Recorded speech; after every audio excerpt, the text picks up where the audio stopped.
Hello and welcome back to my channel. Thanks for tuning in. Today we are going to cover the last 5 hardware add-ons every sim racer should have from our sim racing add-on top 20 list.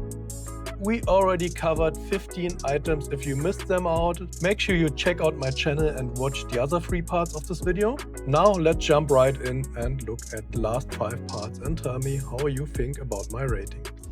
In the last week, we covered dash TDU, bucket seat, safety nets, belt tensioner, and the G seat. Let's see what next. The button box. Actually a button box makes your rig feel like a real command center. Instead of just clicking mouse or using keyboard, you are flipping real metal switches or turning dials in to adjust your car. It can also be really helpful if you just run out of buttons on your wheel. It gives you that tactile mechanical feeling of being inside a real high-end race car, and every function has its own physical home and functionality. In terms of rating for immersion, I would give the button box a solid 7 out of 10. So talking about performance, does a button box make you faster? Well, really it depends. If you have a button box where you have your traction control, brake bias, engine mapping, etc. placed, and you always have the buttons and dials in the same area, you can basically remember that, and no matter what car you're driving, you always know where to put your hands on and dial in the correct setting, even if you change the wheels, and therefore you're building some kind of muscle memory where the buttons are, and you can manage complex car settings during the battles without making a mistake or losing concentration. And therefore I would give it at least a 4 out of 10 for performance. Talking about value, well, there are different types of button boxes available, of course, but considering if you're not going maniac, this is one of the best upgrades you can get for the price. So you can find simple ones for a great deal or even build your own one, and the improvement of your workflow is immediate.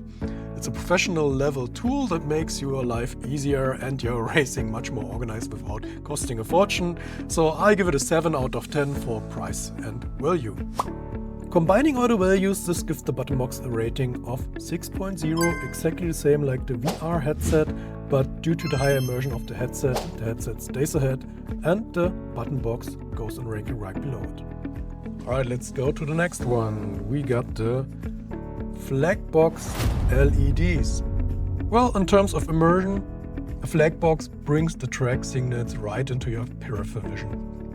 When there's a yellow flag or blue flag, these bright LED flash in your real room, just like light panels you see on a real Formula 1 or GT3 track. It makes the racing experience feel much more professional and keeps you connected to the race direction without looking at the screen HUD, and the bright LEDs shine much more into your vision, so you're much more aware of the situation on track than just using the signals from the normal screen HUD. Therefore, I would rate the flag box a 6 out of 10 for immersion. Talking about performance of the flag box, does it make you faster? Certainly not. However, it's a really helpful tool for increasing your performance because you will not miss out any yellow flag anymore. This reduces the chance to get penalized during the race, which can make the difference of losing or winning in the end. And therefore, I give it a solid performance rating of 3 out of 10. When it comes to value, actually, there are different types of flag box available, more expensive, less expensive. Most of them pretty much do the same job. For a very small price, you can already get a high impact upgrade for your sim rig. You can easily build one yourself with an Arduino and an LED matrix, or it's a simple piece of tech that adds some kind of pro level safety and atmosphere to your rig without having to hit the budget too hard. So I give it a value rating of an 8 out of 10. This brings our flag box due to lower immersion than the safety nets, but higher value than the bucket seat, right in between then on our Pro Score top list. Let's look at the next one. That's funny. Wind simulation. Yeah, actually when it comes to immersion, this is an upgrade you usually don't think about until you try it out. Can be a game changer for open wheelers or top cars. So actually the speeds of the fan can level up as your car goes faster. and vice versa, and you actually feel the air rushing past you the faster you go. So, but for me that's more like a gimmicky feature. Actually, it's a very simple physical sensation that makes your brain believe the more speed you have, the more wind is coming through your body. But it also has a very other useful factor, and this is cooling. In modern GT3 cars, rally cars, etc., you get cooling systems, and that keeps your body down. And if you don't use it with that speed wind emulation, I mostly use it just for cooling my body. So it gives it an immersion rating of 7 out of 10.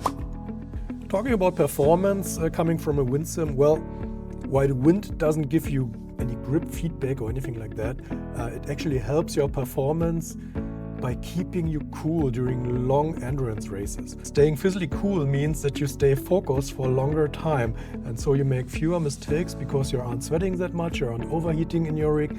It's more of a driver comfort upgrade, but it really helps your brain to stay sharp during the final laps, and therefore it even has a performance impact. I give it a 3 out of 10. Talking about value for wind simulation, of course there are commercial solutions out there, but you don't need to pay a lot of money for that. You can easily build it yourself with a few Noctua fans and Arduino and some wind hoses.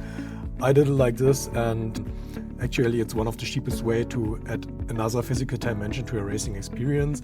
And in hot summer days, this gets one of the most important add-ons in my whole sim racing setup, because it keeps you cool and more comfortable for longer term races. So therefore, in terms of value, I give it a 6 out of 10. This gives our wind sim an overall pro score of 5.3, which puts it in between the bucket seat and the cockpit replica. Let's see what's next. Oh, load cell pedals. Well, in terms of immersion, a standard pedal uses springs that measures how far you move your foot, but a real car measures how hard you press. So load cell and hydraulic pedals mimic that stiff, heavy feeling of a real racing brake system. It makes the cockpit feel like a high-pressure environment where you actually have to use your muscles to stop the car. And therefore, in terms of immersion, of course, it cannot keep up with the active pedals, but I give it a solid 6 out of 10. Talking about performance, load cell pedals are actually the single most important upgrade you can have for your lap times. Your brain is much better at remembering pressure than it is at remembering distance, which makes your braking much more consistent, and it allows you to master trail braking and hit your marks lap after lap better and better and better, which is exactly how professional drivers train their muscle memory. Therefore, I give the load cell pedals in terms of performance a 10 out of 10. Let's talk about value, and to be honest, if it's about improving your performance and you have to choose one only thing to spend your money on, this should be it. It is the best investment for the money you can make because it directly translates into faster and more consistent lap times. It's the foundation of every professional sim rig, and it offers the highest performance boost for every dollar you spend. Therefore, I give it a 9 out of 10 in the value ranking. Combining all the values, this gives the load cell pedals an overall pro score value of 8.3, which is putting it right on top of our pro score top list.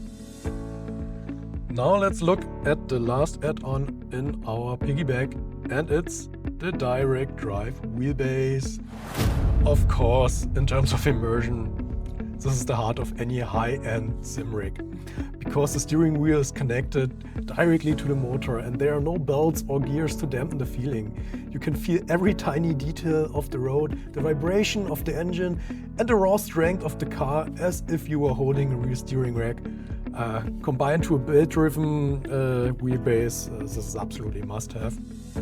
Therefore, I give it an immersion ranking of 10 out of 10. And when it comes to performance, of course, this is also the ultimate performance tool because it provides high fidelity information, more information you can get from every other part of your sim racing rig. You can feel the exact movement of the front tires when you lose grip, or the weight of the car, how it shifts in the corners, allowing you to react with perfect timing.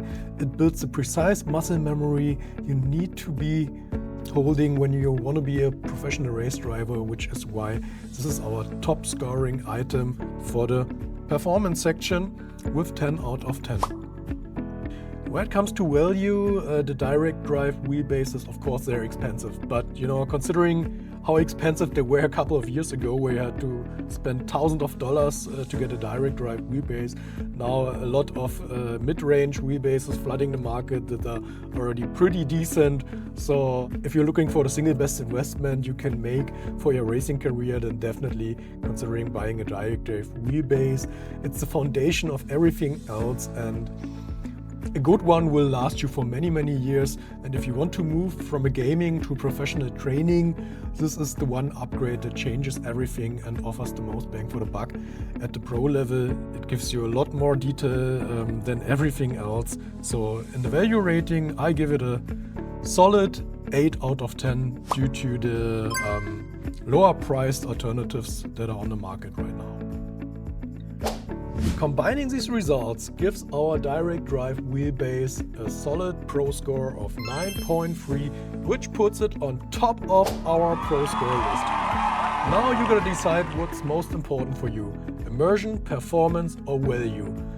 Leave me a comment with your opinion. Would you rate the items differently? And also make sure you won't miss out my other videos. See you next time. Thanks for watching.